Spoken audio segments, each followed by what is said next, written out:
Buenos días a todo el personal docente, técnico docente, administrativo docente, administrativo y profesional de las direcciones regionales educativas de Cartago, Zona Norte-Norte, Liberia y Santa Cruz que nos acompañan el día de hoy en las presentaciones acerca del tratamiento de emergencias y bienestar emocional.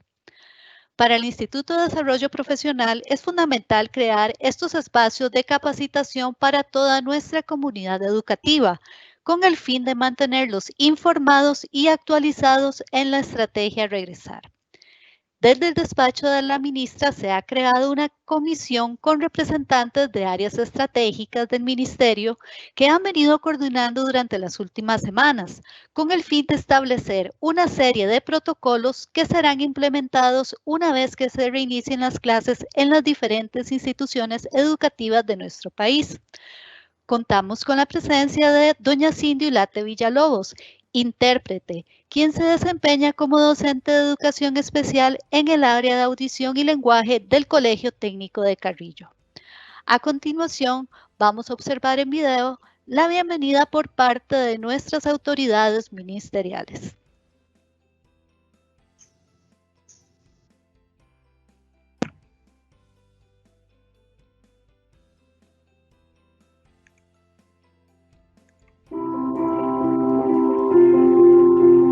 Sean todos y todas muy bienvenidos a este proceso de formación virtual que nos ayudará a profundizar sobre los protocolos y los conceptos relacionados con la reanudación del servicio educativo en nuestros centros escolares, de primaria y de secundaria.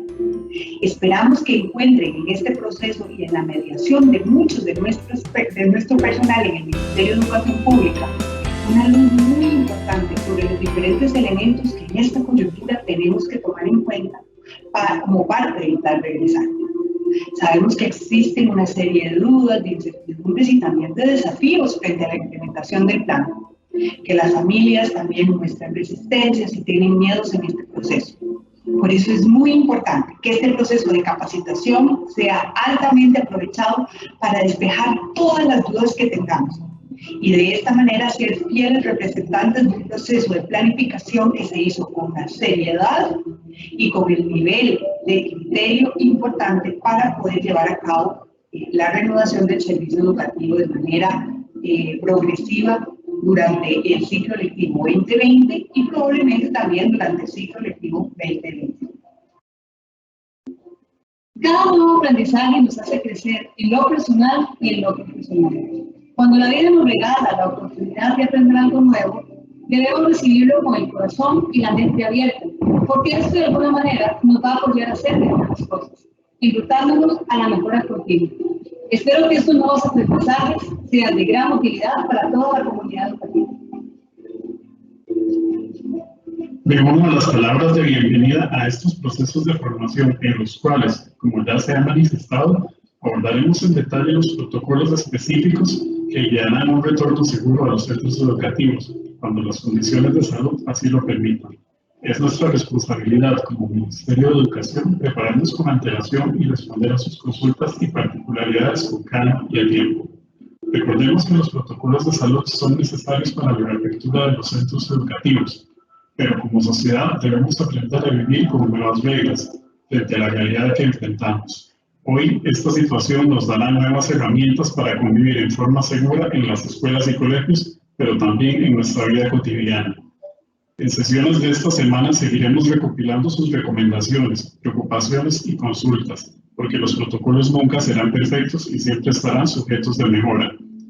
Las versiones oficiales y aprobadas del Ministerio de Salud, que además incorporen lo sistematizado a estas sesiones, podrán ser encontradas en la página web del Ministerio de Educación. Se les remitirá una comunicación oficial cuando este proceso termine y los protocolos estén a disposición para descarga. Trabajaremos además para que todas estas versiones estén disponibles de forma accesible para todos los colaboradores y colaboradoras. Muchas gracias y éxitos en la sesión de hoy. Esta semana que inicia el proceso de capacitación es un proceso de capacitación muy, pero muy importante. No solo porque van a estar ustedes aprendiendo sobre los protocolos de salud, sino ustedes como formadores, como educadores, que transmiten esos conocimientos a sus estudiantes y a la vez los estudiantes de sus familias, es muy importante el contenido de esta capacitación. Estamos en una situación de pandemia, los casos han aumentado lamentablemente, y sé que ustedes pueden hacer la diferencia con ese contenido de esta capacitación que les enseñen a sus estudiantes y por ende a sus familias a cuidarlos mejor para salir mejor librados de esta situación.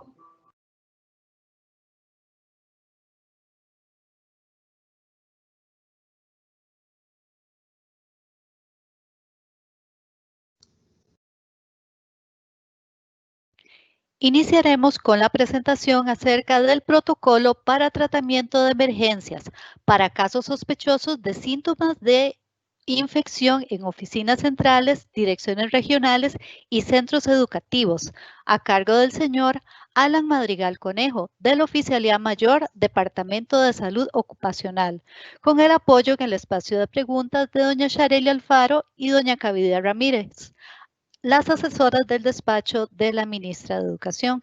Sin más preámbulos, les dejamos con la presentación. Muy buenos días a todas las personas que nos acompañan. Primero agradecerles y después mi gran admiración porque todo el trabajo y todo lo que estamos haciendo dentro de esta pandemia depende de todos y cada uno de nosotras y nosotros, y siempre se habla de que hay personas en la primera línea, en la línea de batalla, y en el Ministerio de Educación esos son nuestros educadores y son el personal y son las personas que todos los días tienen que ponerle, como dicen, el pecho a las balas. Entonces, ¿qué es lo que vamos a hacer? Lo que vamos a hacer es hablar un poco de qué es lo que se tiene que hacer, de qué es lo que tiene que hacer la administración, de qué es lo que tiene que hacer el docente frente a los diferentes casos, ya sean sospechosos o casos positivos de COVID en los diferentes centros de trabajo, sean las direcciones regionales, los edificios centrales o los centros educativos. Pero antes quiero que repasemos primero un poquito a qué se refiere cada cosa. Cuando se habla de los síntomas del COVID, uno suele pensar en los síntomas comunes. Si le hiciéramos una encuesta a la gente y le preguntáramos cuáles son los síntomas del COVID, estoy seguro que prácticamente saldrían cosas muy similares o saldrían los mismos. Siempre se habla de fiebre, de cansancio o de tos seca, de fiebre alta o incluso neumonía o dificultad respiratoria. Sin embargo, hay otros síntomas que nosotros tenemos que tener cuidado y que tenemos que tomar en cuenta a la hora de pensar que tenemos un caso sospechoso o que hay un caso positivo. En el caso positivo es más fácil porque tenemos un examen que nos lo dice. Pero en el caso sospechoso, no solamente los síntomas que vimos, sino que a veces puede haber una infección respiratoria grave, pero en porcentajes menores, pero que aún así se dan. Una persona que presenta anosmia, o sea, pérdida del sentido del olfato, o deseauce reciente, o sea, que es un cambio en la percepción del gusto, no necesariamente es perder el gusto por completo, puede ser que el gusto disminuya y que ya no nos sea fácil saber otras cosas, encontrarle sabor a ciertas cosas a las que hace poquito le encontrábamos sabor, que no existe una etiología, o sea, una causa probable es algo que tenemos que tener en cuenta también.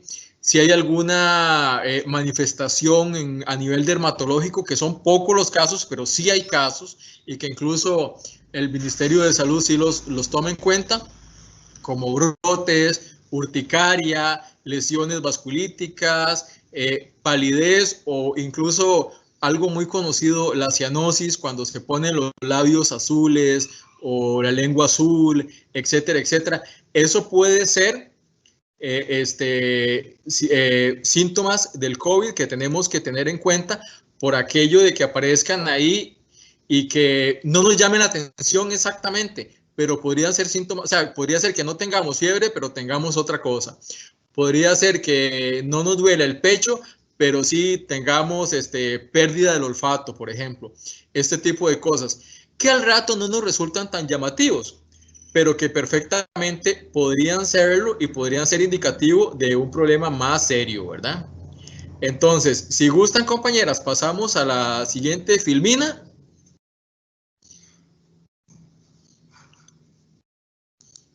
Ok, ¿quiénes vamos a ser las personas responsables de todo esto? Vean, la educación no es algo que se dé en el vacío. Si hay una cuestión donde hay muchísima relación con nuestros compañeros de trabajo, con los estudiantes, con las personas que llegan a hacer consultas y demás, es en el ámbito educativo. El nuestro es un trabajo de muchísimo contacto con la gente. Y creo que precisamente por ser un trabajo de muchísimo contacto con la gente, es un trabajo que nos dice que tenemos que ser pero muy responsables, porque esa va a ser una forma de cuidar a los demás y de cuidarnos nosotros y cuidar a nuestras familias y cuidar a nuestros adultos mayores y cuidar a la población de riesgo, etcétera, etcétera. La educación, y ustedes lo saben muy bien, puede ser un agente de cambio y un agente trascendental a la hora de trabajar con todo esto. Así que vuelvo a llamar a la responsabilidad que tenemos todos y todas cuando vamos con esto. Vamos con nuestra siguiente filmina, compañeras. Si lo podemos pasar. ¿Qué vamos a hacer si hay un caso sospechoso a nivel de las oficinas centrales? ¿Okay? Les decía, el objetivo con esto es básicamente informativo, es lo que tenemos que hacer, pero tenemos que ir viendo cuáles son las diferencias de nuestro centro de trabajo. No es lo mismo las relaciones sociales que se dan en una oficina central donde se atiende público, por ejemplo, o una oficina central donde están procesando documentos, o una dirección regional o un centro educativo. Todo esto es algo que tenemos que ir viendo porque no va a ser lo mismo y no va a ser fácil, ¿ok? Esto es algo que tenemos que ir tomando en cuenta. Vamos a comenzar específicamente con cuáles son los protocolos en las oficinas centrales. Ok, la anterior, compañeras. Exactamente. Bien. Hay dos cosas, dos aspectos que tenemos que tener en claro, y estos aspectos se van a ir repitiendo en los diferentes protocolos. Primero, que tenemos un deber de informar y que debe haber una protección a la intimidad. Esto se refiere, primero, lo que les estaba diciendo, un caso sospechoso. En una muy buena teoría, la persona no debe ir a trabajar, ¿ok? Debe de irse al médico que le va a dar la incapacidad, o el médico va a ver si le hacen exámenes y presenta esa justificación. Estamos hablando de las oficinas centrales. Entonces, vamos a suponer que la persona comenzó a sentirse mal cuando estaba en el trabajo, en la oficina central. Okay. Lo primero que tiene que hacer es informar a su jefatura de manera inmediata. La jefatura le va a informar a la dirección respectiva y le traslada en el caso a la oficialía mayor. ¿Por qué a la oficialía mayor? Porque lo que se trata de la limpieza y demás lo va a manejar la oficialía y lo va a coordinar la Comisión Nacional de Emergencia. Estamos hablando de oficinas centrales, pero se aplica para todos. No tiene que ir ningún conserje, ninguna persona que trabaje ahí a desinfectar un área cuando hay un caso sospechoso o un caso positivo. Se necesita equipo de protección personal específico, se necesitan protocolos específicos a la hora de trabajar con esto. No es simplemente que alguien agarre una escoba o se va con un trapo y pasa alcohol o algo así por el estilo. No. Entonces, que ninguna persona del servicio de limpieza o conserje, si es una institución educativa, vaya a limpiar esto. Otra parte, las personas que tengan información, esa información no se puede divulgar. También es algo que se va a repetir. Entonces, la oficialía tiene que recibir, seamos claros, estamos hablando de un caso sospechoso. ¿Qué papeles tiene que recibir la oficialía en el caso de los edificios centrales? Va a recibir el nombre, la dirección, dónde trabaja la persona, el número de teléfono. ¿Por qué? Porque esto se tiene que informar a las autoridades de salud. Pero los demás datos son secretos. Las personas que tengan que ver con la recolección de estos datos, por favor, no los divulguen. Que no exista así como tal persona en tal departamento de tal piso es sospechosa o le van a hacer exámenes o algo así por el estilo. En el mejor de los casos, porque generalmente la sospechosa se convierte en tiene COVID y contagió o en su familia ya contagió a toda la familia o algo así por el estilo. Entonces tratemos de que esto quede de la forma más discreta posible. La siguiente, Filmina, por favor. Bien. ¿Cuáles son las actuaciones a realizar por parte de la administración? Cuando me refiero a la administración, me estoy refiriendo cuáles son las actuaciones de la oficialía. Recuerden, la jefatura le informó a su dirección y le informaron a la oficialía. Ok, la persona se va a mantener aislada. ¿Cómo se va a mantener aislada? Pues esto va a depender del sitio de trabajo. ¿Qué es lo que se necesita aquí? ¿Y cuáles son las pautas a seguir? Cuando se dice que una persona debe mantenerse aislada, significa que el contacto físico de esa persona con otras personas tiene que ser el mínimo posible. Y si se da, que sea así como de larguito, como quien dice, ¿ok? Si es posible que la persona use algún tipo de equipo de protección personal, ya sea una careta, una mascarilla, tiene que usarlo. Igual la persona que se va a comunicar con esa otra persona. Iniciar el proceso de desinfección del área. ¿A qué se refiere? A que la oficialía va a coordinar con la Comisión Nacional de Emergencia, dependiendo de los resultados de esto. Se debe notificar al 911 o a la línea 1322 para coordinar las acciones correspondientes. ¿Por qué? Porque no todos los centros de trabajo son iguales, ni todas las personas son iguales, etcétera, etcétera. ¿Ok? Entonces, ellos van a decir cuáles son las mejores formas de actuar en este caso. Siguiente, Filmina, por favor. Ahora, ¿qué va a pasar con la persona? La persona va a ir a un centro médico para que le apliquen la prueba. ¿Ok? Si le aplicaron la prueba y demás en el centro médico, va a haber un comprobante que diga que la persona fue y que por eso perdió esas horas y demás, y ese comprobante lo va a tramitar de la misma forma en la que ha tramitado los comprobantes antes. La mejor forma en este caso va a ser escanearlo, mandarlo por correo electrónico o tratar de que hasta donde sea posible no exista ningún tipo de presencialidad. En el caso de los funcionarios que hayan estado cerca a la persona sospechosa, van a reportarlo ante el Ministerio de Salud. Igual, los funcionarios que estuvieron cercanos, el jefe se va a encargar de recolectar el nombre, la dirección, el teléfono y demás. Eso se le va a reportar a la oficialía, que se lo van a decir al Ministerio de Salud. ¿Por qué es necesario en este caso? Porque el Ministerio de Salud es el que va a tomar la decisión desde el punto de vista epidemiológico del seguimiento que se les va a dar, si va a haber aislamiento, etcétera, etcétera. En lo que respecta a las demás personas que no hayan tenido contacto con la persona sospechosa, a criterio de la jefatura podrán teletrabajar hasta tanto se confirme o descarte la enfermedad o continuar con sus labores. ¿Por qué? Porque a veces puede ser que la Comisión Nacional de Emergencia diga, no, hay que evacuar todo el edificio. O puede ser que digan, no, vamos a aislar solamente el segundo piso, por decirles algo, ¿verdad? O el tercer piso, o el cuarto piso, porque ahí es donde existe el caso sospechoso. Entonces, esta es una cosa que tenemos que ver. Vamos a la siguiente, Filmina, compañera. Ahora, ¿qué vamos a hacer si hay un caso positivo en las oficinas centrales? Antes estábamos viendo un caso sospechoso, ahora es un caso positivo. Ok.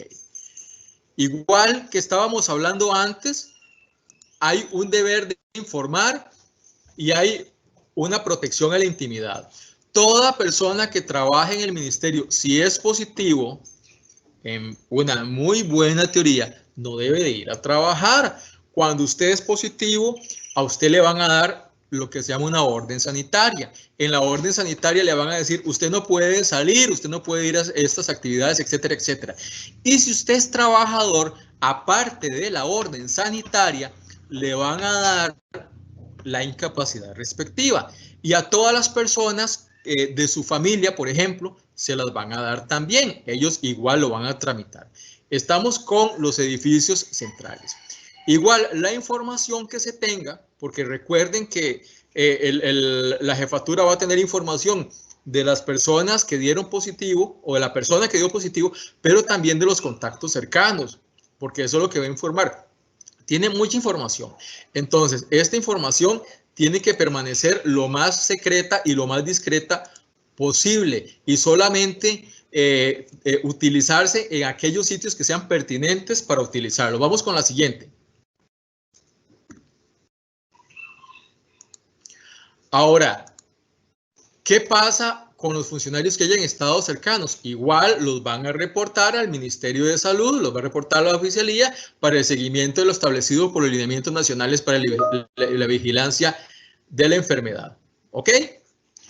Y en lo que respecta a las demás personas que no hayan tenido contacto con la persona positiva, a criterio de la jefatura pueden teletrabajar hasta que se confirme o continuar con sus labores. ¿Ok?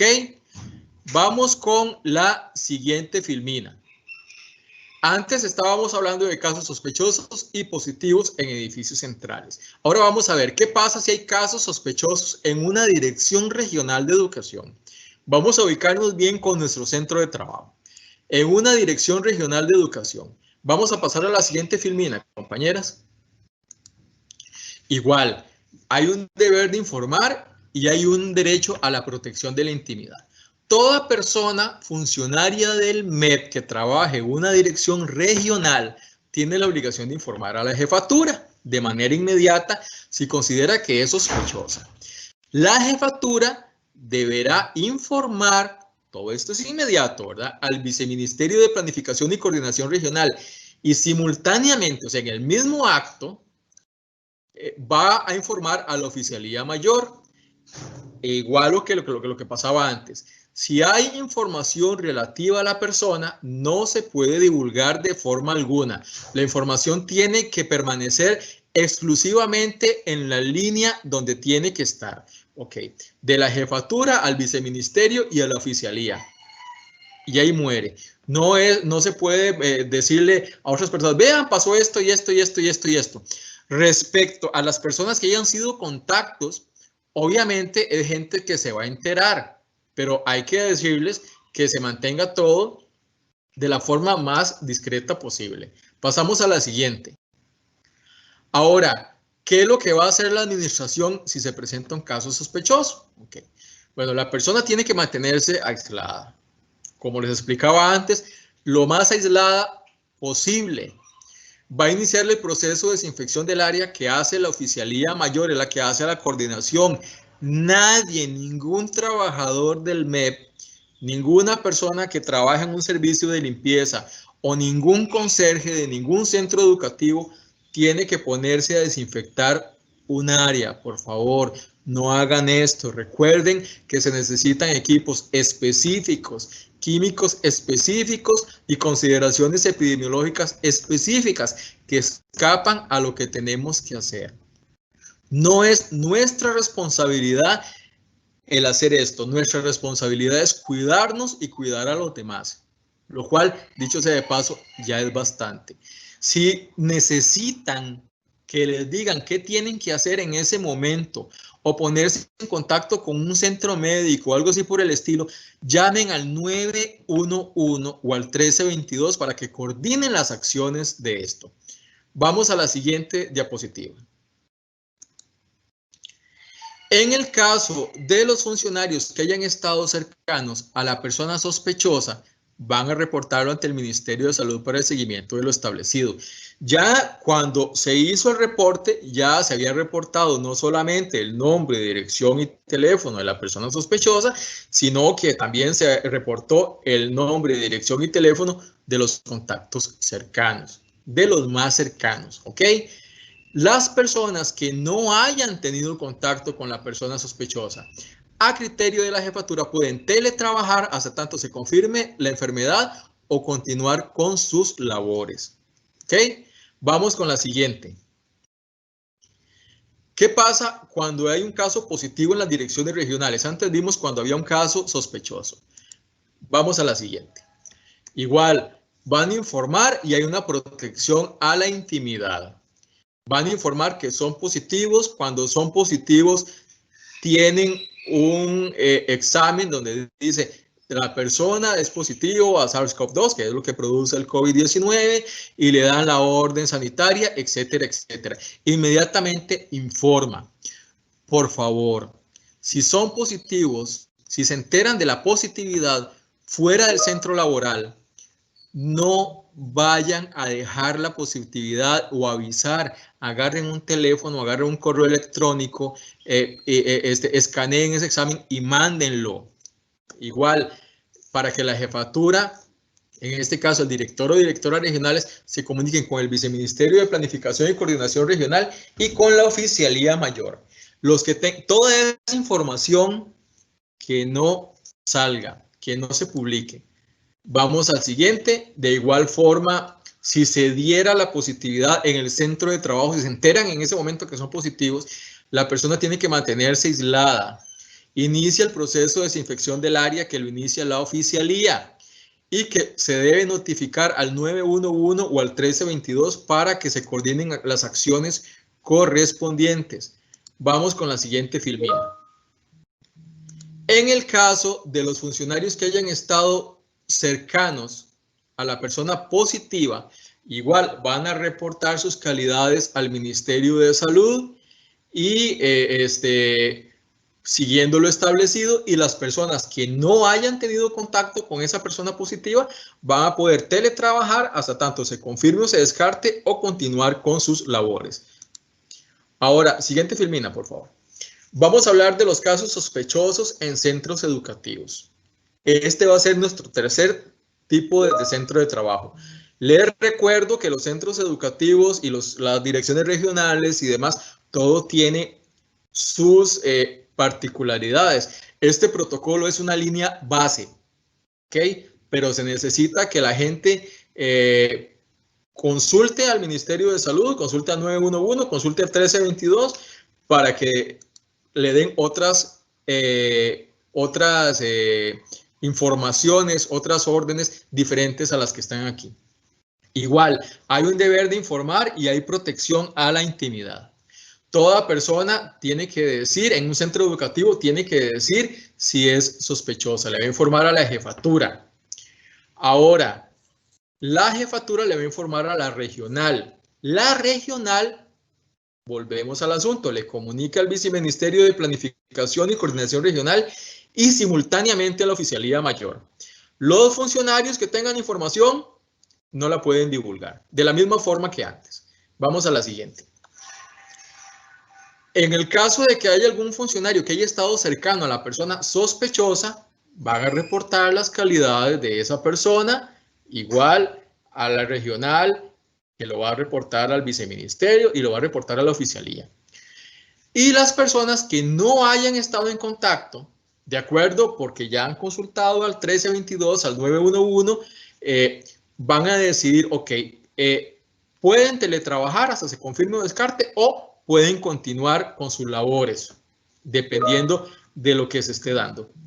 Ahora, vamos a la siguiente filmina. ¿Qué pasa si hay un caso positivo en un centro educativo? Siguiente. Hay igual un deber de informar y hay una protección a la intimidad. Toda persona en un centro educativo tiene que informar si es positivo. Si es sospechoso o si es positivo, fuera, se dio cuenta afuera, lo ideal es que ni siquiera se presente a trabajar, ¿verdad? Que mande un correo avisando para que se tomen las consideraciones del caso. Igual le avisa a la dirección, que le va a avisar al Viceministerio de Planificación y Coordinación Regional y simultáneamente la oficialía. Y los funcionarios que tengan información no la pueden divulgar.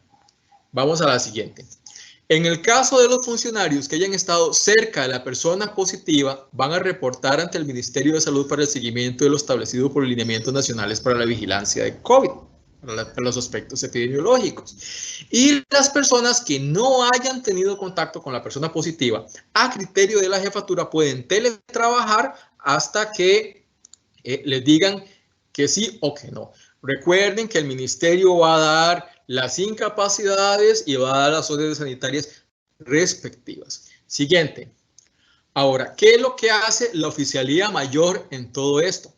La oficialía mayor, y por eso es importante que se manden todos los datos de la persona. Se va a comunicar al Ministerio de Salud y le va a decir, en este centro educativo tenemos un caso, etcétera, etcétera. El Ministerio de Salud inmediatamente expide una orden sanitaria. Digamos que es una orden sanitaria que se cierra este centro porque hay un caso, o hay un caso sospechoso, caso positivo, como ellos lo decidan. Y va a comunicarle a la Comisión Nacional de Emergencia para que comiencen los trámites para hacer una limpieza profunda. ¿A qué se refiere esto? Repito, que los conserjes no agarren un gancho, una escoba o vayan a tirar alcohol o cloro o algo así por el estilo. Esto no se hace así. Y la Comisión Nacional de Emergencia hace una limpieza profunda. Si gusta, pasamos al siguiente. Ahora, como un bono, como un extra, a nivel de la ley en Costa Rica, tenemos una normativa específica en lo que es señalética, en lo que son los tamaños de la letra, los colores, etcétera, etcétera, que nos dice cómo tiene que ir. Esto es una sugerencia de señales que se pueden utilizar en diferentes centros. Yo les decía hace un momento que los centros son diferentes, entonces que tienen sus particularidades, así que no va a ser lo mismo en un centro o en otro, pero es algo para que tomen en cuenta y lo pueden utilizar si así lo desean. Ya, bueno, vamos terminando. Fue un verdadero placer darles esto. Sin embargo, yo sé que quedan muchísimas dudas. Vamos a abrir un espacio de preguntas acá, que mis compañeros muy amablemente me van a hacer y yo voy a tratar de contestarlas hasta donde podamos. Y vamos a ver qué pasa y de nuevo, muchísimas gracias. Compañeras. Muchas gracias, don Alan, por su presentación. Vamos a iniciar con las preguntas. Nos consultan. Entonces, la ruta a seguir en caso de detectarse en el centro educativo sería comunicación con el supervisor, director regional y oficialía mayor para que se realice una desinfección profesional. Los pasos, vamos a repasar los pasos. Le van a decir al director. El director lo va a informar a la dirección regional. Puede ser que informe al supervisor y luego y en el mismo acto a la dirección regional. No hay ningún problema. La dirección regional lo va a informar al viceministerio de coordinación regional, planificación y coordinación regional. Y en el mismo acto también a la oficialía mayor. Y los que se van a encargar de coordinar la parte de la limpieza profunda es la oficialía mayor. O sea, nunca trabajadores del MEP, nunca conserjes, nunca una persona que sepa al respecto o que tenga una mascarilla o algo así por el estilo. No, la parte de la limpieza la coordina la oficialía con la Comisión Nacional de Emergencias. Muchas gracias. Don Alan, el caso de detectar a un funcionario positivo es muy delicado. ¿Qué procede cuando no hay confidencialidad por parte de los funcionarios del ministerio? Vean ustedes qué problema es esto. Les dije que es un derecho, pero si yo tengo el derecho de que se resguarde mi integridad como persona, que resguarde mi nombre, etcétera, quiere decir que esto es porque los demás tienen el deber de guardar esto. Entonces, ¿qué es lo que pasa aquí? Y quiero hacer mucho hincapié en esto. Si yo soy el jefe de una persona, o si yo me entero porque soy un compañero y lo escuché, porque hay cosas que mi deber es quedarme callado, pero si no lo hago, me estoy exponiendo a que la otra persona llegue y me demande por ponerlo en evidencia o por ponerme a hablar cosas. Y como les decía, no siempre son las cosas más informadas y a veces un caso sospechoso, cuando llega a la parte del chisme, se convierte en un caso positivo y demás. Entonces, en esto hay que tener mucho cuidado y siempre, por favor, las jefaturas o, bueno, no solo las jefaturas, la persona que se entere de esto, si no tiene que hacer un reporte específico, como en el caso que se está diciendo, cuando una jefatura tiene que reportarlo, entonces, como dice el dicho, calladitos más bonitos. Muchas gracias. Don Alan, ¿nos puede aclarar también esta parte de la limpieza de los conserjes, cuando usted dice que no deben desinfectar cuando hay un caso sospechoso, pero sí deben mantener la limpieza normalmente. Efectivamente, ok. Los conserjes están contratados y tienen X cantidad de labores que son las que tienen que hacer y tienen que tener la limpieza del centro educativo, y barren y pasen, qué sé yo, lo que tengan que hacer tal y como se haya definido desde antes. Eso siempre se tiene que hacer. Yo me refiero a casos específicos, cuando hay un caso sospechoso, que ya se sabe que hay un caso sospechoso, no tienen que meterse a limpiar nada ahí. Okay, los conserjes son seres humanos y tienen familia y se enferman y padecen de factores de riesgo como padece un montón de gente en otras posiciones dentro del MEP. Entonces, siguen haciendo su trabajo común y corriente. Lo que no tienen que hacer es encargarse de la desinfección y limpieza cuando hay un caso sospechoso o positivo solamente. En los demás casos sí. Gracias, don Alan. Nos consultan si la institución donde se detecta un caso positivo permanece cerrada hasta que se dé la desinfección. Eso depende de en qué circunstancias, a quién y cómo es la institución. Por eso les decía que era importante también que estuvieran detrás de esto. Bueno, no solamente la parte, porque cuando la oficialía coordina, a la oficialía le dicen, bueno, vea, en tal centro vamos a hacer la limpieza en tal momento, porque no siempre es el mismo día, ¿verdad? Puede ser al día siguiente, digamos, o al día siguiente, a los 2 días. Entonces dicen, vamos a hacer una limpieza y después de que hacemos la limpieza, al día siguiente ya pueden ir a trabajar normalmente, por decirlo de alguna forma. A veces dicen, por ejemplo, en los edificios centrales, que son más grandes, a veces dicen, bueno, vamos a aislar, entonces la gente puede ir a trabajar solamente el 10% de la gente, pero al piso tal, donde existe el caso positivo, el caso sospechoso, no puede ir nadie, porque nosotros lo vamos a intervenir en tal momento. Entonces, es importante por eso que ellos den las pautas de cómo se va a limpiar, de cuándo, si se puede abrir todo el centro, si se puede abrir parte del centro o este tipo de cosas. Recuerden que cuando se informa, la oficialía le va a pedir al Ministerio de Salud que expida una orden sanitaria para ese centro. En la orden sanitaria dice específicamente, se ordena que se cierre todo el centro, o se ordena, y ahí van a poner las características específicas que ellos desde su experticia consideran convenientes. Muchas gracias, don Alan.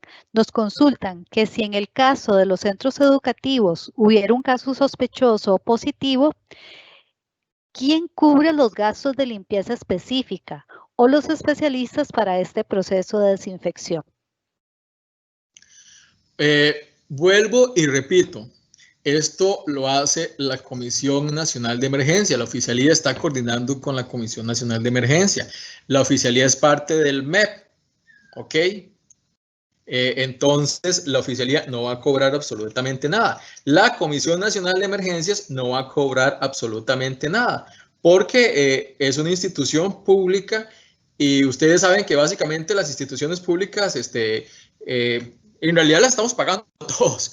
Entonces, ellos no van a cobrar, en sí es parte de lo que es. Recuerden que el Estado tiene un presupuesto específico para el enfrentamiento de una emergencia y ese presupuesto incluye no solamente las cuestiones médicas, incluye equipo de protección personal, incluye equipo de limpieza, etc. Entonces, de eso se va a encargar la Comisión Nacional de Emergencias. El centro educativo no tiene que pagar absolutamente nada. Muchas gracias. Don Alan, nos preguntan que cuánto es el tiempo que se tarda cuando desde la oficialía se comunican con la Comisión Nacional de Emergencias, cuánto es el tiempo que tardan en enviar a esas personas especialistas para la limpieza en la institución. Eso va a depender mucho de la carga de trabajo de la Comisión Nacional de Emergencias, no es tanto dentro del MEP. Se los digo como ejemplo, porque bueno, nosotros hemos tenido casos en los edificios centrales. Entonces, hemos tenido casos en los que la Comisión Nacional de Emergencia llega a limpiar el día siguiente y hemos tenido casos en los que la Comisión Nacional de Emergencia ha durado 3 o 4 días. Entonces, depende mucho de cómo ellos se arreglen, pero eso sí, lo que sí podemos estar seguros es que a la brevedad posible, de acuerdo a cómo estén ellos con trabajo, porque no solamente es el MEP, y a cómo está creciendo el asunto, pues no solamente va a ser un centro de trabajo, ellos lo van a atender apenas puedan.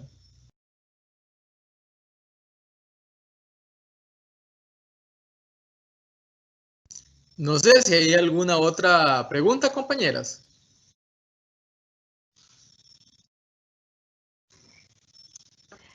Gracias, don Alan. Yo creo que por el momento, por razones de tiempo, no se van a poder responder a todas las preguntas, que sí son bastantes, pero sin embargo, se está realizando una sistematización de todas ellas y en los próximos días la Dirección de Prensa estará creando un documento de preguntas frecuentes para circularlo entre todas las direcciones regionales de educación del país.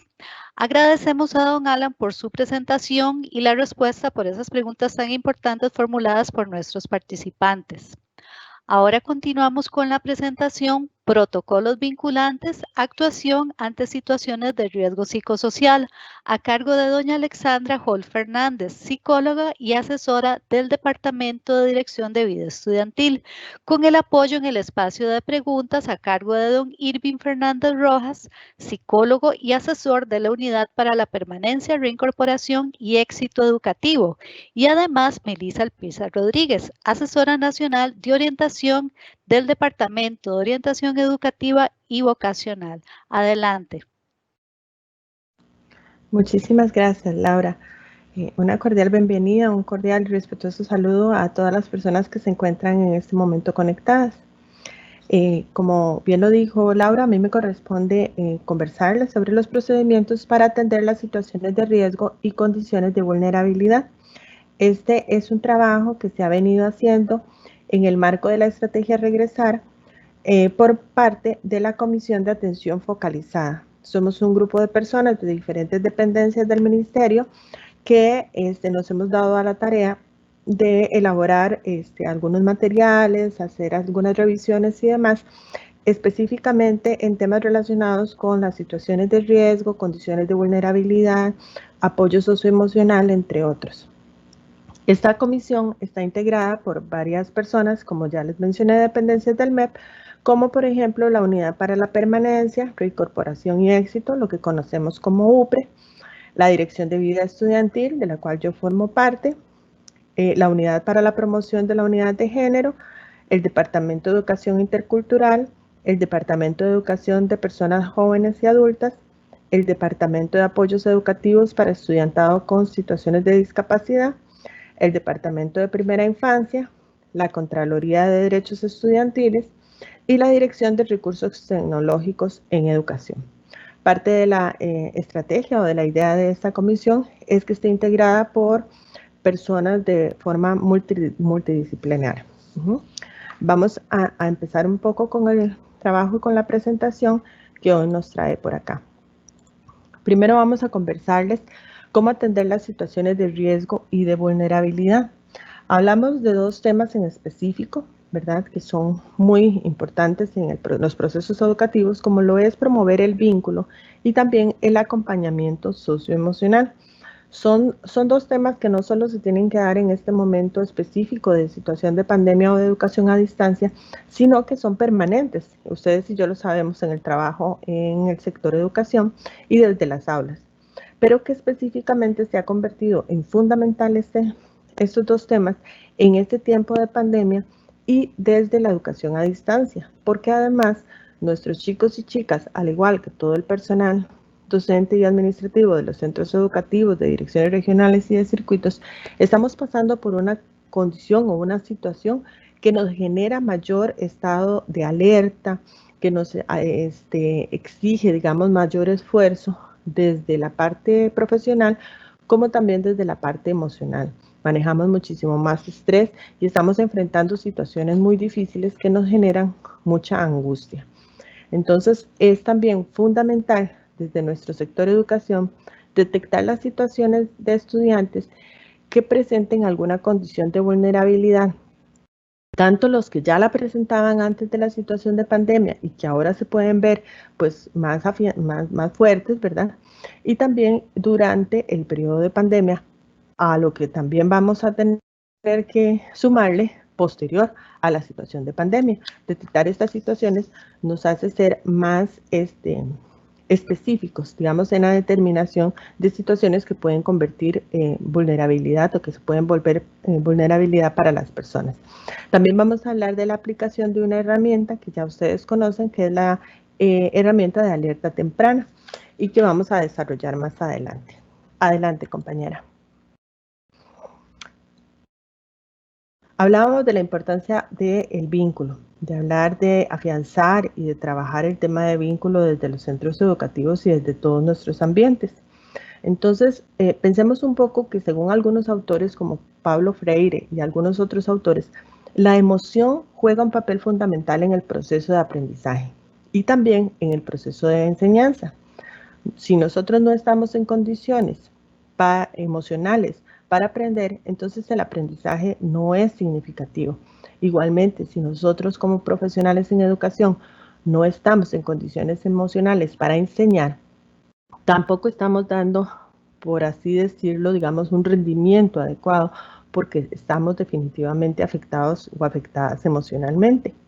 Entonces, el vínculo se relaciona con las relaciones con las demás personas, se relaciona con la comunicación asertiva y se relaciona con la conexión afectiva y la empatía.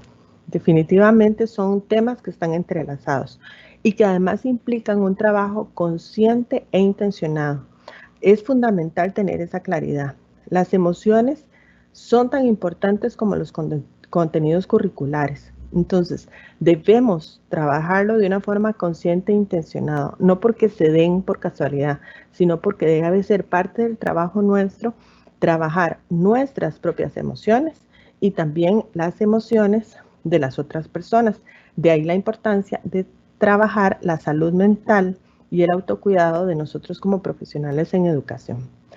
La persona es el centro del proceso educativo. Eso nos lo dice la política educativa y la transformación curricular. Entonces, la persona, y cuando hablamos de la persona, no solo estamos hablando de la persona estudiante, hablamos también de la persona docente o miembro del personal, centro del proceso educativo. La importancia que tenemos entonces es una condición socioemocional. Es pensar en todos esos elementos que son importantísimos en relación al vínculo. La condición socioemocional, la comunicación y el diálogo, la convivencia, la seguridad, la confianza. Una persona insegura, una persona con desconfianza, una persona que no tiene un ambiente o un clima escolar o educativo adecuado, no está en condiciones de aprender. La motivación, ¿cómo motivo yo a una persona que se siente mal, que tiene hambre, que no tiene una condición económica adecuada? El aprendizaje, la resiliencia, las redes de apoyo que podamos tener a nivel institucional y local y las relaciones interpersonales. Cuando hablamos de vínculo, entonces todas estas condiciones son importantes de hacer revisiones. Adelante. Es muy importante aclarar y tener muy presente que cuando se habla de un acompañamiento emocional, ¿verdad? O socioemocional, que es lo que estamos proponiendo, ¿verdad? No necesariamente estamos hablando de una persona profesional en salud mental, no estamos hablando de un proceso terapéutico, no estamos hablando de un psicólogo, psicóloga o de un psiquiatra, ¿verdad? Cuando hablamos de acompañamiento emocional o socioemocional, estamos hablando de la habilidad que tenemos todos y todas nosotras de visualizar, reconocer y dar respuesta a las necesidades emocionales de las personas. Como profesionales en educación tenemos esa habilidad. Algunos tenemos que ir aprendiendo a desarrollarla un poco más, pero todos y todas la tenemos. Ustedes desde su aula, desde su espacio, desde la misma virtualidad, pueden identificar cuando un chico o una chica está apagadillo, cuando un chico o una chica está triste, cuando un chico o una chica está desvinculándose, ¿verdad? Todas estas cosas nosotros las podemos visualizar y las podemos reconocer, pero además implica una escucha una escucha activa. Y no solo una escucha, vamos a decirlo de esta forma, no solo una escucha desde los oídos, ¿verdad? Sino escuchar con el corazón, demostrar interés a las personas. Y hablemos acá no solo de nuestras personas estudiantes, sino también de nuestros compañeros y compañeras educadores. Es importantísimo tener claro que nosotros como profesionales en educación también estamos pasando por la pandemia, también estamos siendo afectados emocionalmente. Entonces, escucharnos entre nosotros y nosotras es fundamental. También es importante el interés, o sea, demostrar interés, no solo mandar un mensajito y responder ahí cualquier cosa solo para que la persona vea que le presté atención, sino demostrar realmente interés a lo que las personas tengan que decirnos, y también tener claro la necesidad de que haya una intención de apoyar a las personas, ¿verdad? Es muy, muy importante que la gente sienta que nosotros estamos interesados por la vida de los demás. Es importante tener claro que para demostrar interés hay que enviar un mensaje claro de apoyo y de interés hacia el otro, que la otra persona se dé cuenta que realmente me interesa lo que me está diciendo. Adelante. ¿Cómo trabajar entonces el vínculo? El trabajo colaborativo entre equipos del centro educativo. No estamos hablando de pensar en elaborar nuevos equipos o de conseguir psicólogos en los centros educativos o de conseguir algún otro tipo de profesional y demás, sino que el trabajo colaborativo con los equipos que ya tenemos en los centros educativos. También, claro, identificar otras personas que pueden ser apoyos y fortalecer los apoyos que ya tenemos. En todos los centros educativos sabemos que tenemos, por ejemplo, ONGs, que tenemos contactos, ya sea desde los servicios públicos o de servicios privados que tienen en las comunidades. Entonces, esto no lo podemos trabajar solos y solas. Es pensar en un trabajo colaborativo y que todos y todas nos ayudemos. También la programación de espacios de diálogo, de escucha y de apoyo es fundamental. A veces pensamos que habiendo esta distancia o lo que hemos llamado distanciamiento social, nos limitó, ¿verdad? Y que entonces ya no existe o no puede existir el vínculo. El vínculo sí puede existir aún en este distanciamiento, digamos, físico, porque mientras nos interesemos en las otras personas, mientras busquemos espacios para hablar, para escuchar y para apoyarnos, y que las personas sepamos que hay alguien ahí del otro lado del teléfono, del otro lado de la pantalla, que se interesa en mí, el vínculo lo puedo seguir sosteniendo. Y recordando siempre que hablamos de todas las poblaciones de la comunidad educativa, estudiantes, familias y personal.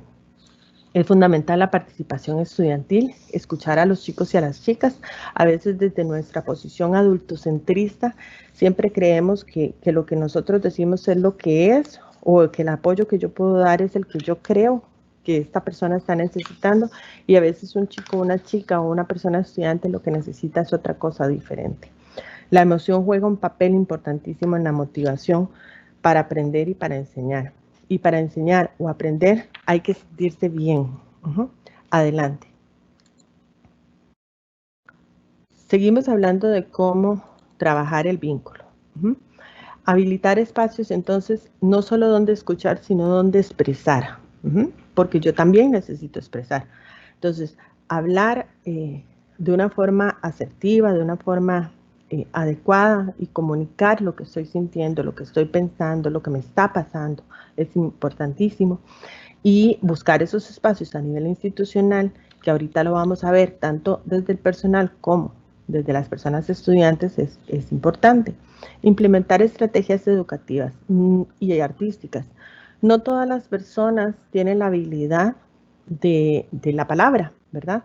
Hay personas que usted las ve muy calladas, muy pensativas, muy desvinculadas, muy aisladas, y no han tenido la posibilidad de decir es que me siento mal, pero quizá puedan hacerlo desde otra forma, ¿verdad?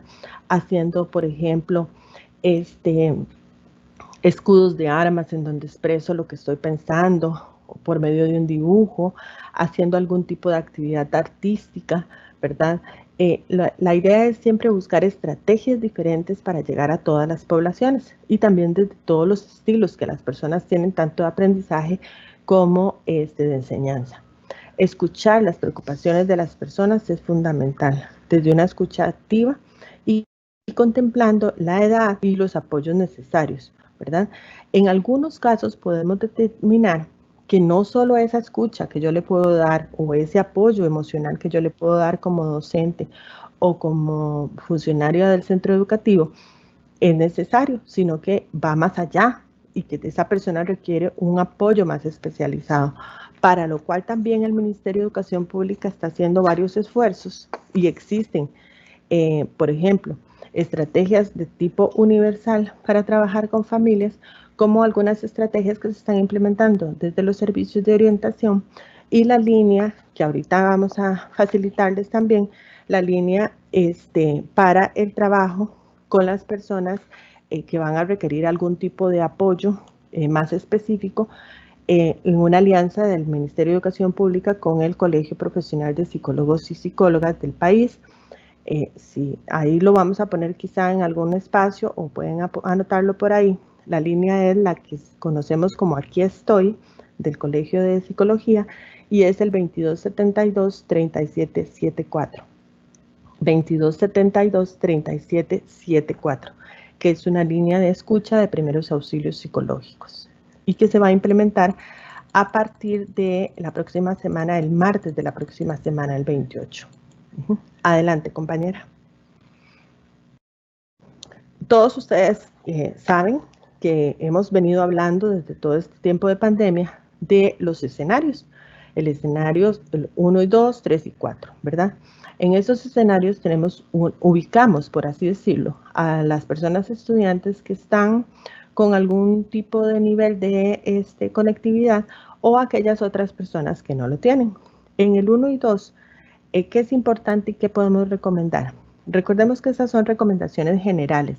Yo sé que si, decía yo en otro espacio, si nosotros abrimos el micrófono o si les damos la oportunidad de que ustedes nos cuenten, probablemente nos van a dar miles de recomendaciones y miles de ideas de cosas que ustedes han utilizado desde los centros educativos. Sabemos que tenemos personal docente maravilloso y creativo en las aulas y que pueden tener ideas geniales. Por eso en este momento lo que vamos a dar simplemente son algunas generalidades en relación a lo que podemos recomendar para estos escenarios. Mantener el contacto periódico con las personas estudiantes es importante. Siempre, no solo desde la parte académica, no solo que el chico o la chica interprete que yo lo que hago es mandarle material o que yo lo que hago es enviar la GTA, ¿verdad? Y material de trabajo, sino buscar espacios para conversar con las personas estudiantes, preguntarle cómo estás, cómo te sientes, ocupas algún tipo de ayuda, consultarles por la condición emocional es importantísimo. Comunicarse siempre con las familias, estar siempre pendiente. Como funcionarios y funcionarias, todos lo sabemos, nosotros parte de nuestras funciones es de alguna manera mantener comunicación con las familias, especialmente, digamos, en los chicos más pequeños, ¿verdad? Por supuesto. Primaria y secundaria hay un acercamiento con las familias de los profesores o profesoras guías, del personal de orientación, de la docente o el docente en primaria. Entonces, seguir intentando mantener ese vínculo con las familias, comunicarnos con ellos y ellas y saber qué están pasando en este momento. Porque como decía anteriormente, una familia que no tiene que comer no está este estudiante o esta estudiante en condiciones de aprender y es importante tener ese conocimiento. Crear buzones digitales o espacios en donde las personas no solo puedan recibir información, sino también devolvernos información. Estimular actividades virtuales de cualquier tipo de festivales, foros, trabajos grupales, en donde las personas puedan retroalimentar, ojalá charlas para las familias de diferentes temáticas, en donde podamos lograr vincular un poco a las familias, es importante también. ¿Y quiénes son los responsables de esto? Todos, todos y todas en el centro educativo. Adelante. Identificar en los escenarios 3 y 4, apoyos de la comunidad. Pensamos que obviamente estos escenarios son aquellos en donde no hay conectividad o podemos sentir a las personas desvinculadas. Entonces aquí tenemos que como dicen, tirar las redes, ¿verdad? Es buscar qué estrategias podemos encontrar a nivel comunitario para poder acercarnos a esas familias y a esos estudiantes. Cada institución es particular. Si pensamos, por ejemplo, en algunas instituciones, digamos, de las zonas costeras, si pensamos en zonas indígenas, si pensamos en zonas de difícil acceso. Entonces ahí tenemos que pensar en un montón de estrategias. Algunas docentes nos contaban que, por ejemplo, les mandaban las GTA y los paquetes de alimentos con el lechero a un grupo de estudiantes, que otras les mandan con alguna persona que sube a la montaña cada cierto tiempo. O sea, la idea es buscar alguna forma estratégica de mantener algún tipo de contacto. No estamos hablando de que nos vamos a contactar todos los días porque probablemente el señor a la montaña no suba todos los días, pero sí por lo menos mantener algún tipo de contacto y saber qué está pasando con esas personas estudiantes. Establecer acuerdos con esos apoyos que encontremos en la comunidad. Y al trabajar en redes, entonces tenemos que identificar la persona de la pulpería, la Asociación de Desarrollo, el Consejo de Educación Indígena, las juntas de educación, las juntas administrativas, la fuerza pública, radioemisoras locales, que por ahí podemos llegar por lo menos a mandar un mensajito de vez en cuando, fundaciones, iglesias que tanto colaboran y tanto apoyan en estas situaciones, en los sistemas de salud, las direcciones regionales. Entonces, es mantener una especie de lista de apoyos o de redes que podamos tener a nivel institucional y pues echarle mano a todo eso, ¿verdad? Para poder acercarnos a la población estudiantil. Y siempre desde la misma consigna de preguntarles cómo están, cómo se sienten y si ocupan algo. Adelante.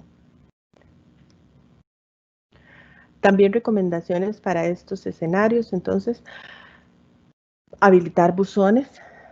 Pueden ser físicos, ahí afuera del centro educativo, que cuando alguien pase echa ahí un papelito que diga algo, ¿verdad?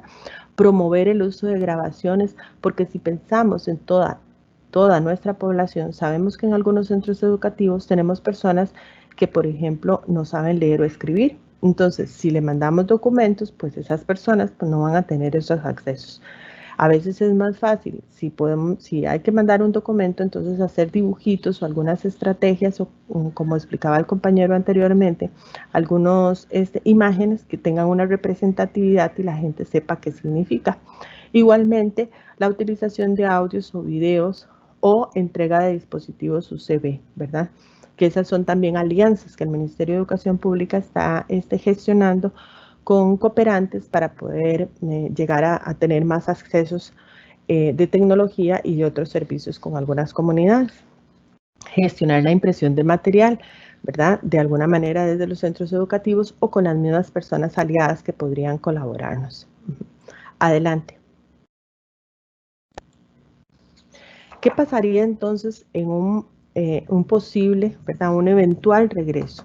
Sabemos y se ha dicho muchísimas veces, no todos vamos a volver, no vamos a volver en las mismas condiciones, no va a ser la misma cantidad de gente, no va a volver las personas que tienen alguna condición de riesgo, tanto personal de los centros educativos como estudiantes, pero entonces sí tenemos que pensar qué va a pasar en un posible regreso. Adelante. Esta comisión de la que les hablaba anteriormente, una de las tareas que se les encomendó fue precisamente elaborar la guía Regresar, que es una guía en donde se trabaja estas temáticas relacionadas con los vínculos, con los apoyos socioemocionales, con las poblaciones en condición de vulnerabilidad y estrategias para trabajar en esos temas. La guía tiene una presentación en donde se hablan orientaciones y acciones específicas. Hablamos también de la identificación específica de poblaciones en condición de vulnerabilidad, en donde también se enfatiza en la salud física y psicosocial o socioemocional de las personas, que mucho lo ha dicho doña Giselle, ¿verdad? La prioridad siempre va a ser obviamente acompañada de la educación, pero la salud física y emocional de las personas es una prioridad también en este momento. Hablamos de un acompañamiento que es un acompañamiento como un proceso, no solo en este momento, sino que siempre en todo el proceso de la dinámica o la nueva dinámica educativa hay que acompañar y hacernos acompañar también entre nosotros como profesionales, y un componente emocional que habla sobre la empatía también y la resiliencia. Adelante. La guía nos habla de 3 momentos. Voy a ser breve en esta parte porque ya lo hemos trabajado en otros webinarios, pero y también ustedes tendrán acceso a esta guía. Un primer momento que se divide en 2 etapas. Una primera etapa en donde hablamos de la sensibilización y la capacitación a todas las personas del sector de educación, ¿verdad? Los actores educativos, y donde hablamos de los protocolos y rutas de actuación. Estas etapas es las que estamos iniciando, ¿verdad? Nosotros estamos en este primer momento en una etapa en donde estamos sensibilizando y capacitando a ustedes como profesionales en educación, que además consta de una organización de equipos de trabajo colaborativo. Repito, nosotros ya tenemos muchos equipos elaborados en los centros educativos. Nosotros desde los centros educativos no tenemos que empezar a formar un equipo que se llame COVID-19 ni nada por el estilo, ¿verdad? Sino que los mismos equipos que ya tenemos, el de convivencia, el de permanencia, los GAE, los profesionales en orientación, en psicología, de equipos interdisciplinarios, trabajo social, la gente que ya de por sí identificamos en los centros educativos como un equipo de trabajo de calidad y demás, esa es la gente que va a seguir activando, digamos, su trabajo para la organización institucional. Una segunda etapa, que es el de procedimientos específicos, en donde vamos a contextualizar los protocolos que se nos ofrecen a nivel MEP general, ¿verdad? Porque cada institución es particular. Entonces, el mismo protocolo es el que vamos a usar todos y todas. Es un protocolo sectorial que está avalado por el Ministerio de Salud y que se ha elaborado en conjunto con muchas personas que han pues opinado y abordado y trabajado en estos protocolos. Pero este protocolo o estos protocolos se tienen que contextualizar porque no es lo mismo una institución en el centro de San José que una institución en una zona rural o con una institución en una zona de asentamiento informal o en diferentes particularidades. Entonces, posterior al conocimiento de todos estos protocolos y toda esta información que les facilitamos, tenemos que sentarnos a nivel institucional a contextualizar, ¿verdad?, los procedimientos específicos de mi institución. Hacer mapeos e identificación de actores comunales, como lo decía anteriormente. ¿Qué tengo aquí a nivel comunal? ¿Qué tengo aquí a nivel institucional? ¿Con quién puedo contar? Actualización del estado de situación, que es muy importante. Definitivamente es importantísimo trabajar conociendo mi población, conociendo la población que tengo, ¿verdad? Porque no puedo suponer que en este momento mi población está igual que como estaba en febrero o está igual que como estaba en marzo.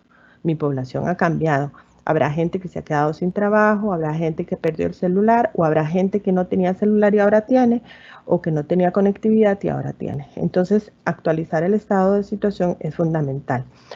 Y la aplicación, por supuesto, de la herramienta de alerta temprana que ya vamos a explicar. Cada uno de los protocolos y cada uno de los, digamos, del procedimiento contextualizado a cada institución debe ser divulgado a nivel institucional. Entonces, todo el personal de la institución debe conocerlo y también deben conocerlo las familias y las personas estudiantes.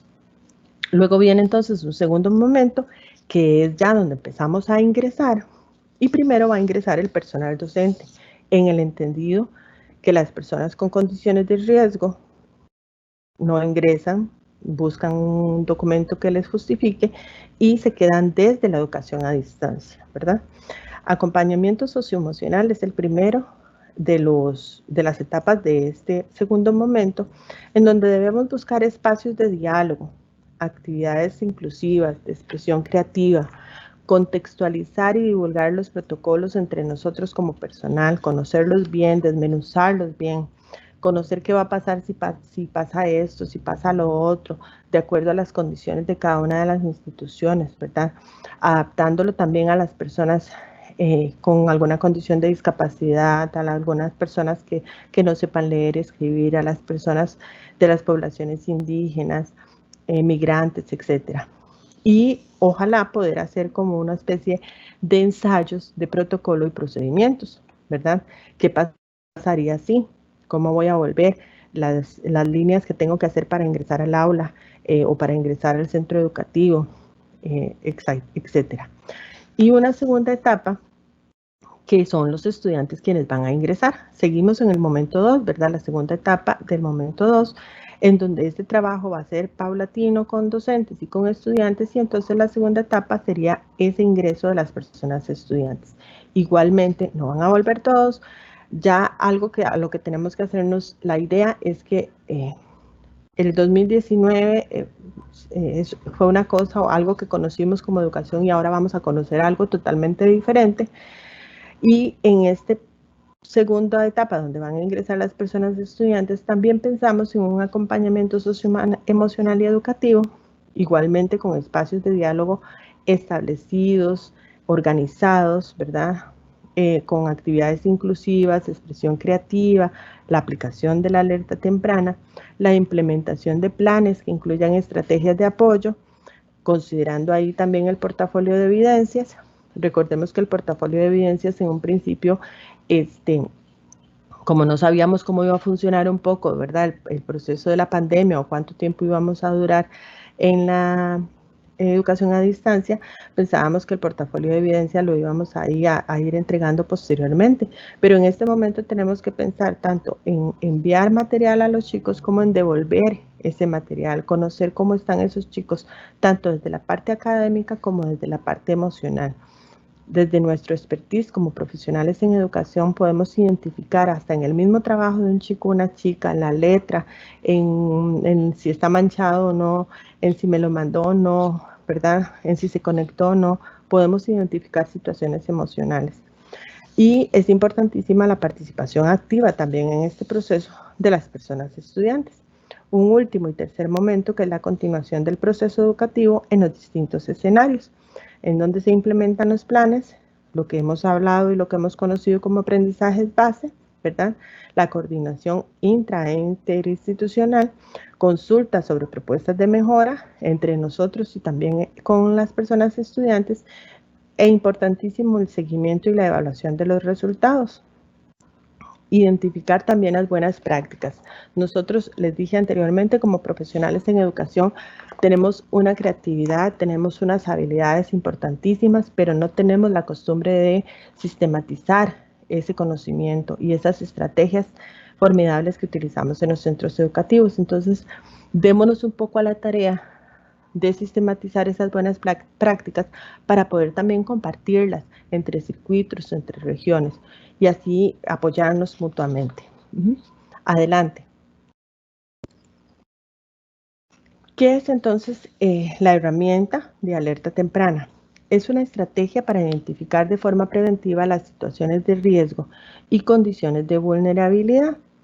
Con esta herramienta en los centros educativos vamos a tener un registro sistematizado de las situaciones de las personas del centro educativo, ¿verdad? Entonces vamos a tener una lista de las personas de los centros educativos y las situaciones particulares que cada uno o cada una tienen. La estrategia o la herramienta de alerta temprana no es algo nuevo. Eso ya tiene algunos añitos de estarse trabajando, pero es fundamental y es una de las estrategias que hemos ubicado en este momento como fundamental para poder determinar cuáles son las situaciones que nuestros chicos y chicas están presentando. La herramienta ha demostrado ser muy efectiva en disminuir los índices de exclusión educativa. Entonces, en este momento, con muchísima más razón, es importante utilizarla. Es un Excel que ahorita vamos a ver y que pronto va a llegar a ser una herramienta digital que va a ser un poco más práctica para todos y todas. Es algo muy simple, es una aplicación muy simple y su aplicación debe adaptarse a cada uno de los contextos. Entonces es adaptable, digamos, no es una herramienta cuadrada que no podemos modificar, sino por el contrario, podemos modificarla de acuerdo al contexto de cada una de las instituciones y a la aplicación de los 4 escenarios. Adelante. Identificar situaciones de riesgo es fundamental. Para esto, esto nos exige de alguna manera a nosotros y a nosotras como profesionales en educación una mirada fina. Es tener esa habilidad de poder observar en las personas estudiantes y más allá de observar con los ojos, observar con el corazón lo que nuestros chicos y chicas están pasando, lo que nuestros estudiantes adultos están pasando, lo que las personas que nos rodean están pasando. Entonces hablamos de dificultades educativas y también de dificultades emocionales. Hay personas que pueden tener factores de riesgo o situaciones que se pueden convertir en factores de riesgo tanto sociales como educativos, ¿verdad? Como por ejemplo la conectividad. Hay que pensar en las situaciones contextualizadas. Cada institución, y lo repito, tiene particularidades y la idea es buscar soluciones institucionales para reducir al máximo y dentro de lo posible esas brechas que hay, tanto sociales como educativas, esas distancias que tenemos. Aún en un mismo centro educativo tenemos estudiantes en todos los escenarios y la idea es poder lograr que, si bien es cierto, hay brechas que son reales, ¿verdad? Que no podemos tapar el sol con un dedo, pero disminuirlas al máximo, trabajando en pro de nuestros chicos y chicas y de toda la población estudiantil. Por eso la importancia de contextualizar las acciones, porque los factores de riesgo a veces impiden que los chicos y las chicas tengan un proceso educativo exitoso.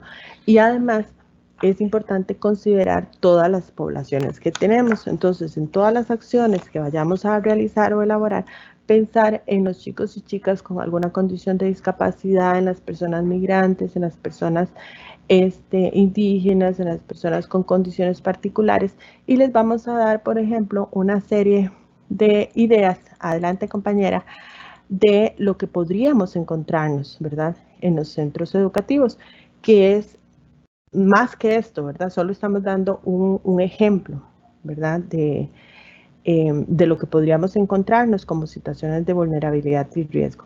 Adelante, Suani, por favor. Estos son ejemplos de situaciones de riesgo y vulnerabilidad, ¿verdad? Ahí ustedes la ven, no voy a hacer mención de todas por una cuestión de tiempo también, pero podríamos estar hablando de personas que están desvinculadas, personas, chicas en condición de embarazo, por ejemplo, personas adultas mayores que están estudiando en nuestros servicios de educación de adultos y que en este momento ni siquiera pueden pensarse en una posible regreso para ellas, ¿verdad?, a la presencialidad, y van a tener que mantenerse en la educación a distancia, además con las dificultades que en muchos casos eso les conlleva por la dificultad en los usos de las tecnologías. Entonces pensamos en personas con discapacidad, en las personas que no tienen apoyo, en las familias y demás. Y ahí también incluimos, adelante Suani, a las personas que tienen alguna condición específica de salud mental, ¿verdad?, o de alguna condición emocional. En esta lámina lo que estamos viendo es la herramienta de la alerta temprana, que este es un ejemplo de la plantilla de alerta temprana, y en ella registramos el nombre de las personas estudiantes, alguna información general, y solamente se le da clic para marcar con una X a la situación de riesgo que hemos identificado. Esta plantilla está disponible en la página del MEP. Más adelante vamos a darles, al finalizar la presentación, un código QR o un link para que ustedes puedan accesar a todas las herramientas de todas las dependencias que les mencioné anteriormente, para que puedan tener ahí el acceso. Y también la herramienta se puede modificar a su gusto, como lo dije anteriormente. Adelante, Suani. Vamos a hacer mención nada más de la ruta de la alerta temprana, en donde en un primer momento se retoman los casos de exclusión educativa previos a la pandemia, como dije anteriormente, nosotros ya conocíamos de por sí algunas situaciones particulares de nuestra población estudiantil, entonces retomar estas poblaciones siempre, y dije anteriormente también la importancia de estar haciendo constantemente una revisión del estado de situación de la institución, ¿verdad? Entonces se identifican nuevos casos, cosas que han ocurrido en este momento, ¿verdad? Se comunica por escrito a la dirección del centro educativo y al equipo institucional. A esto nos estamos refiriendo al equipo de permanencia. Se comparten y analizan con los equipos del centro educativo apoyos, ¿verdad? A veces a mí no se me ocurre una idea, pero alguna de las compañeras, por ejemplo, del Comité de Apoyo Educativo nos puede ofrecer alguna idea, o alguna docente coordinadora de otro nivel y demás. Y en las instituciones donde hay muy poquita población, a veces podemos coordinar, y la idea es que hayan coordinaciones interinstitucionales entre otros centros educativos que tengamos relativamente cerca, o con las direcciones regionales. Se define el plan de apoyo para cada situación identificada. Adelante, Suani. Porque la idea no es solo identificar las situaciones, sino definir un plan de apoyo para poder abordar esta situación y darle seguimiento a esta situación. Activar los protocolos de atención establecidos en los casos que sea necesario. Se realizan coordinaciones y referencias también en los casos que sea necesario. Se da seguimiento siempre a la evolución de estas acciones propuestas. Algo que es fundamental también desde los procesos educativos, y que todos y todas lo conocemos, es que nosotros implementamos una estrategia y no necesariamente con este chico nos sirve la misma estrategia que me sirvió con otro o con otro. Entonces, hacer esas revisiones y ese seguimiento de lo que estamos realizando es importante para decir, bueno, no, esto que he venido realizando no me ha funcionado, entonces voy a modificarlo, ¿verdad? O voy a fortalecerlo si sí me está funcionando. Se mantiene un registro de las situaciones atendidas y las acciones que hemos podido ir ejecutando. Adelante. Para finalizar entonces, los recursos con los que contamos. Adelante, Suani, por favor. Y les presentamos esta presentación, se les va a hacer llegar a todos ustedes. Entonces acá al final de la presentación les enseñamos un código QR. Adelante, Suani. Gracias. Y un enlace de los insumos, que son, digamos, todos los documentos que desde las dependencias que les he mencionado hemos podido hacer un condensado para que ustedes tengan los accesos. Con esto finalizo mi participación y les agradezco muchísimo la atención a la misma. Muchas gracias, doña Alexandra, por su explicación tan amplia de estos protocolos. Ahora iniciamos el periodo de preguntas de nuestros participantes. Adelante. Muchísimas gracias a todas las personas que nos hicieron las consultas. Vamos a iniciar este periodo de consultas con el señor Irving. Esta pregunta va dirigida para usted. ¿Quién debe llenar la alerta temprana? Muy buen día a todos y a todas. Muchísimas gracias, Melissa, por la pregunta, y por supuesto a la persona que la formuló. Alerta temprana es una responsabilidad de todo el centro educativo, pero para que lo entendamos claramente, mínimamente debe ser llenada por la persona que tenga a cargo el grupo, ya sea docente guía o el docente o la persona docente que se le asigne, ¿verdad? Sin embargo, tiene que apoyarse en todo el resto del personal educativo. ¿Y por qué esto es importante entenderlo? Podría ser que un estudiante tenga una dificultad específicamente con una asignatura o con alguna persona docente en particular, y no necesariamente con el resto, ¿verdad? O bien que esa persona estudiante se abra la cuente a una persona docente en particular que no sea su docente guía. Entonces, es importante que tengamos en cuenta que cuando preguntamos a quién le toca a todo el mundo, ¿verdad? La persona que compila la información, por supuesto, insisto, es la persona docente guía. que se apoya en los servicios de orientación cuando los hay, en el equipo interdisciplinario cuando lo hay, en los servicios de educación especial cuando lo hay, o en cualquier otro personal docente o administrativo de la institución. Hay centros educativos donde el personal administrativo, qué sé yo, la asistencia en la dirección, la subdirección, por ejemplo, se vinculan activamente en esto. Entonces, ahí recogen también información importante. Y mejor aún, hay muchos centros, de hecho son los que han logrado bajar mala exclusión educativa, que logran incluir a las personas estudiantes. Hoy más que nunca es importante involucrarles. ¿Por qué? Porque ellos muchas veces viven cerca de esas personas a las que no estamos llegando, a donde no podemos tener contacto. Entonces las mismas redes estudiantiles muchísimas veces están funcionando como mecanismos para identificar situaciones de riesgo. Muchísimas gracias, don Irving, por recordarnos también la importancia de participar a las personas estudiantes. La siguiente pregunta es una compilación de varias preguntas. Doña Alessandra, nos piden que si por favor puede aclarar cuál es el número de la línea telefónica Estoy Aquí. Además, que si ese número puede ser utilizado por encargados de familia y personas estudiantes y si se le puede entregar a docentes. Y además, ¿cuál es el horario que tiene esta línea de atención? Muchísimas gracias, Melissa. Bueno, ya acaban de poner ahí las compañeras, muchísimas gracias. La línea Aquí Estoy, 2272-3774, que es del Colegio Profesional de Psicología. La línea se activa a partir del martes porque durante esta semana estamos trabajando con los profesionales de psicología de los centros educativos, de equipos interdisciplinarios, de secundaria, en donde los ha habido, y de las personas de aula de escucha, que son las que van a estar colaborando con el servicio. La idea de la línea es ofrecer primeros auxilios psicológicos al país, ¿verdad? Por así decirlo, ¿verdad? Por supuesto que, digamos, habrán algunas situaciones que hay que referir, ¿verdad? Porque no se pueden resolver desde la línea o no se pueden, ya son, digamos, situaciones como de otra índole. Pensemos, por ejemplo, en una situación de violencia intrafamiliar, ¿verdad?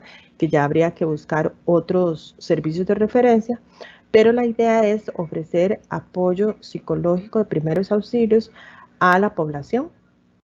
Se abre como una estrategia para trabajar con familias, pero precisamente hemos detectado, digamos, esta necesidad que ustedes y yo conocemos también nuestra como profesionales en educación, y también podemos tener el acceso a la línea.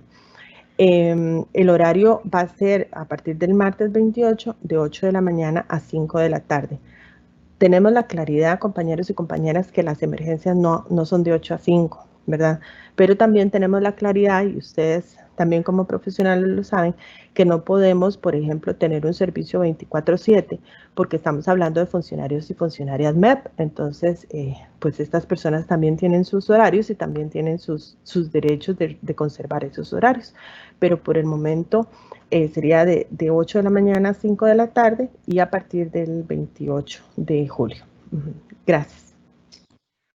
Muchísimas gracias por la aclaración.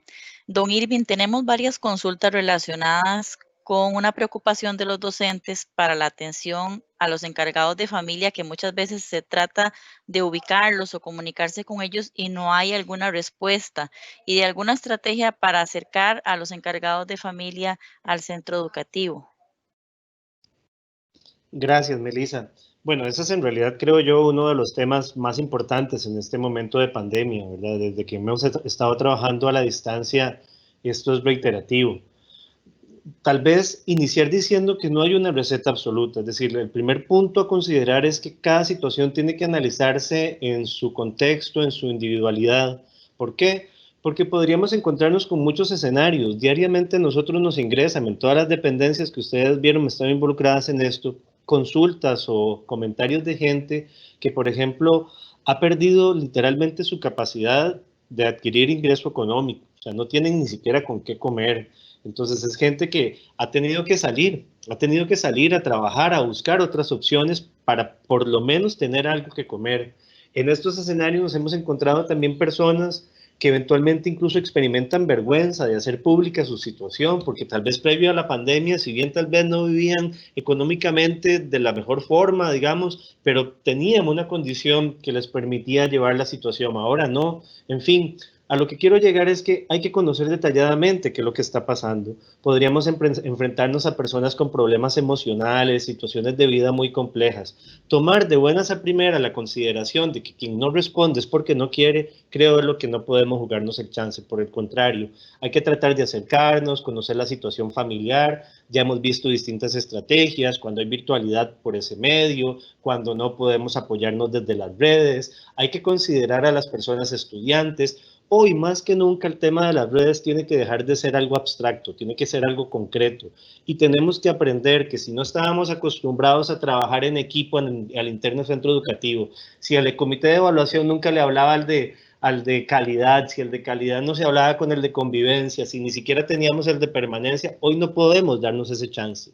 La educación, muy bien lo han dicho ustedes anteriormente, ha cambiado. Entonces, eso implica trabajar en equipo y que hagamos todos los esfuerzos para llegar a esas familias y eventualmente conocer qué les pasa y a partir de ahí darles las herramientas de apoyo.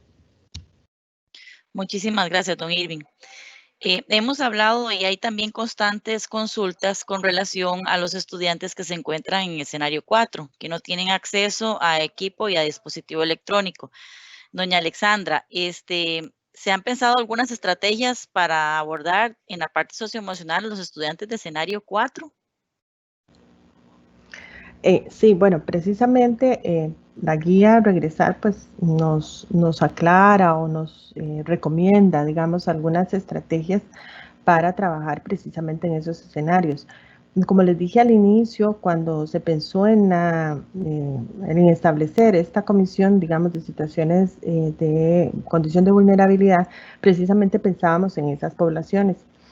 Viendo un poco, digamos, también las preguntas que las compañeras y compañeros han realizado, es que precisamente sí se ha pensado en eso, ¿verdad? O sea, hemos intentado hacer y crear estrategias y de ahí lo que les mencionaba anteriormente de los convenios o de lo que se ha establecido desde el despacho, desde Casa Presidencial y desde otras instancias para obtener algunos aparatos tecnológicos que se vayan a poder ofrecer a algunas poblaciones, pensando en que la virtualidad o la educación a distancia vino para quedarse, ¿verdad?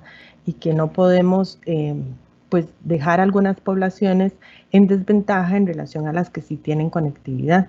Precisamente por eso hablábamos de pensar en esa posibilidad de ofrecer algunos aparatos tecnológicos a algunas poblaciones, en específico a las que se han logrado identificar que son las que más están necesitando digamos, el acercamiento porque se han permanecido desvinculados.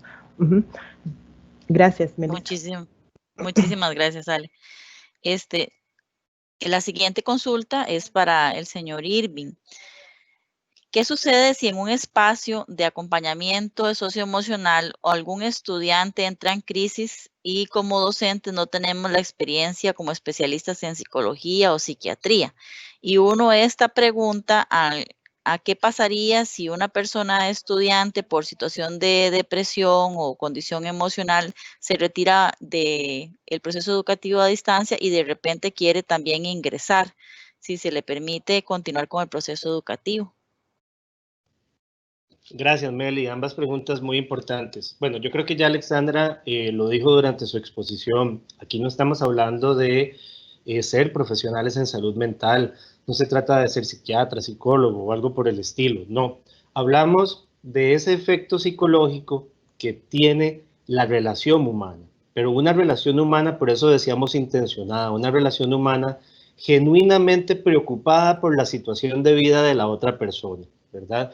No cuando yo lo hago porque me lo está pidiendo el director, no porque me lo está pidiendo el supervisor, no porque lo escuché en un webinario, porque realmente entiendo más bien que en este momento, al igual que matemáticas, sociales, químicas o física, es tan importante, y cuidado no, si no lo es más en algunos contextos, el que la persona se sienta bien, el que emocionalmente tenga una condición estable, el tener la oportunidad de escuchar a alguien que se preocupa por cómo está, cómo se siente, qué necesita. Para hacer esas 3 preguntas no se ocupa ser psicólogo o psicóloga. Ahora bien, es totalmente entendible la preocupación de la persona.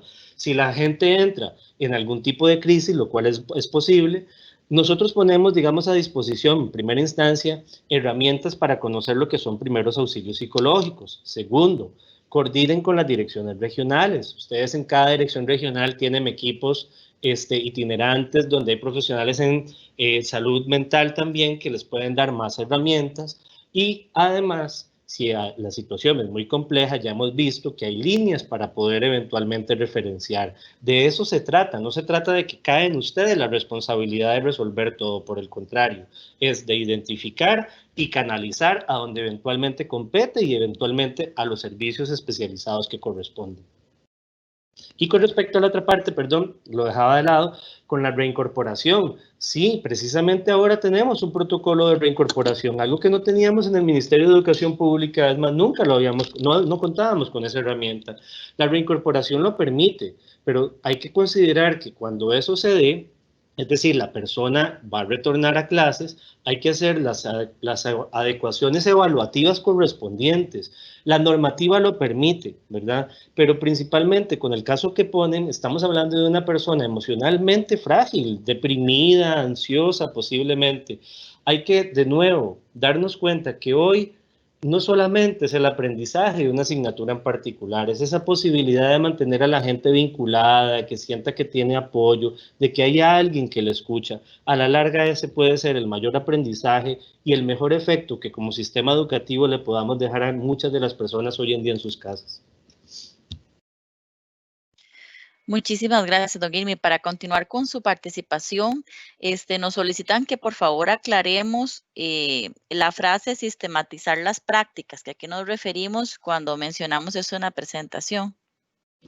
Ok, las prácticas educativas en general se refieren a todo lo que pasa día a día, antes en el aula de manera presencial, ahora desde la educación a la distancia en todos los escenarios. Cualquier práctica educativa, entiéndase el trabajar con un contenido particular, el trabajar estas habilidades socioemocionales, que a veces la gente llama blandas, que de blandas no tienen nada, son constitutivas, son fundamentales para tener personas seguras y emocionalmente fuertes. Lo que decimos es que eso eventualmente no se hace por casualidad, ¿cierto? Ninguna persona docente, ninguna de la gente que nos está escuchando hace las cosas porque se le ocurrió, no. Para eso tienen una planificación, tienen un programa, llevan eventualmente una lógica. Bueno, eso que se planifica y que se trabaja genera una metodología, genera actividades. Bueno, cuando esas metodologías y esas actividades dan buenos resultados, cuando eventualmente generan cambios, cuando empezamos a experimentar en este contexto tan incierto y nos dimos cuenta, mira, nos sirvió que el señor de la pulpería supiera de todo esto y él nos ayuda cada vez que los chiquillos llegan a hacer una compra. Ese tipo de estrategias, ¿verdad?, que hacen cambios en la vida de la gente, que hacen cambios en el sistema educativo actualmente, pueden registrarse, pueden eventualmente anotarse, nada complejo.